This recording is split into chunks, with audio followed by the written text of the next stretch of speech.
Hello friends, જય શ્રી કૃષ્ણ। તો આજે આપણે બનાવીશું ફરાળી ગોટા। તો આ ગોટા તમે જયા પાર્વતી, અલુણા ગમે તે વ્રત હોય ને તેમાં ખાઈ શકો છો। અગિયારસમાં અથવા તો શ્રાવણ માસમાં તમે ગમે તે આ ફરાળી વડા બનાવીને ખાઈ શકો છો અને એકદમ જલ્દી જ બની જાય છે।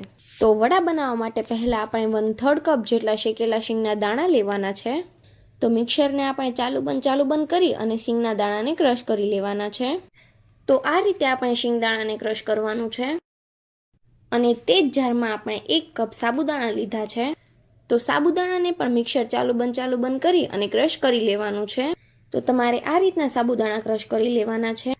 તો તેને આપણે આ રીતે શીંગની ભેગા ઉમેરી દેવાના છે અને તે જ જારમાં આપણે 2 નંગ બટેકા લેવાના છે અને તેના આપણે આ રીતે નાના નાના ટુકડા કરી લેવાના છે અને બટેટાને પણ આપણે પાણી નાખ્યા વગર જ ક્રશ કરી લેવાના છે।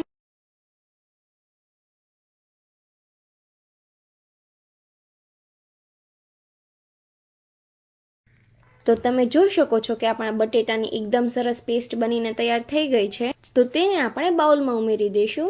તો મિક્સરની જારમાં આપણે 2 થી 3 ચમચી પાણી નાખી અને તે પણ ઉમેરી દેવાનું છે અને આપણે 1 મોટી ચમચી જેટલી આદુ મરચીની પેસ્ટ ઉમેરવાની છે। તો અહીંયા મરચી તીખી છે ને એટલે અમે 1 ચમચી ઉમેરી છે। તમે તમારા ટેસ્ટ અકોર્ડિંગ ઉમેરી શકો છો। અડધી ચમચી જેટલું આખું જીરું, અડધી ચમચી કરતાં થોડો ઓછો મરી પાવડર, 2 ચમચી જેટલી ખાંડ, 1 વાટકી જેટલા ફ્રેશ લીલા ધાણા, 1 ચમચી મીઠું। અને જો તમે ગૌરી વ્રત કે જયા પાર્વતી વ્રત માટે બનાવતા હોય ને તો મીઠું ન ઉમેરવું।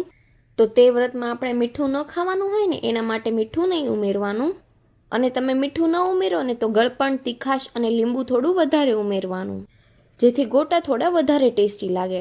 અને આમાં પણ આપણે મસાલા થોડા ચડિયાતા જ રાખવાના છે, જેથી ગોટાનો ટેસ્ટ બહુ જ ફાઇન આવે। તો હવે આપણે અહીંયા 1 નંગ લીંબુ નીચવી લેવાનું છે। તો લીંબુ મીડિયમ સાઇઝનું છે પણ રસ ઘણોય છે। તો બધી જ વસ્તુને આપણે એકદમ સારી રીતે મિક્સ કરી લેવાનું છે। તો અત્યારે આપણા ગોટાનો મસાલો થોડો ઢીલો છે, તો અત્યારે આપણે તેને 10 મિનિટ જેવો રેસ્ટ આપીશું, એટલે મસાલો આપણો એકદમ પરફેક્ટ ગોટા વળે ને એવો બની જશે। તો 10 મિનિટ જેવું થઈ ગયું છે અને આપણો મસાલો એકદમ સરસ તૈયાર થઈ ગયો છે, ગોટા બને ને એવો। તો આ રીતે થોડું મિશ્રણ હાથમાં લઈ અને આ રીતે ગોટા બનાવી લેવાના। તો આ રીતે આપણે બધા જ મીડિયમ સાઇઝના ગોટા બનાવી લઈશું। તો બધા જ ગોટા આપણા બનીને તૈયાર થઈ ગયા છે। તો હવે તેને આપણે ગરમ તેલમાં તળી લઈશું। તો આપણે થોડો ગોટાનો મસાલો નાખ્યો ને તો તરત જ ઉપર આવી ગયો છે।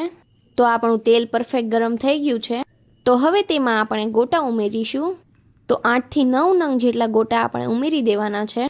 તો મીડિયમ ગેસની ફ્લેમ પર આપણે ગોટા લાઇટ બ્રાઉન કલરના થાય ને ત્યાં સુધી ફ્રાય કરી લેવાના છે। તો વચ્ચે વચ્ચે આ રીતે ફેરવતા રહેવાના, એટલે બધી સાઈડથી એકદમ સરસ ફ્રાય થઈ જાય।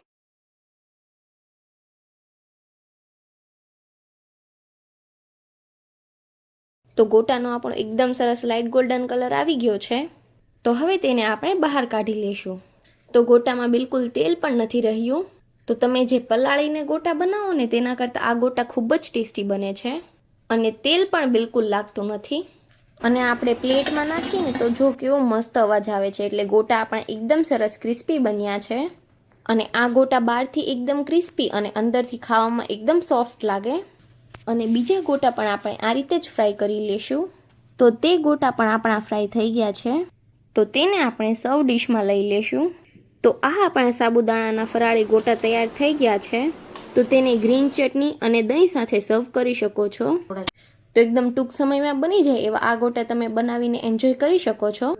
અને જો તમને અમારો આ ફરાળી ગોટાનો વિડીયો ગમ્યો હોય તો વિડીયોને લાઇક કરજો, શેર કરજો અને અમારી ચેનલને સબસ્ક્રાઇબ કરી દેજો।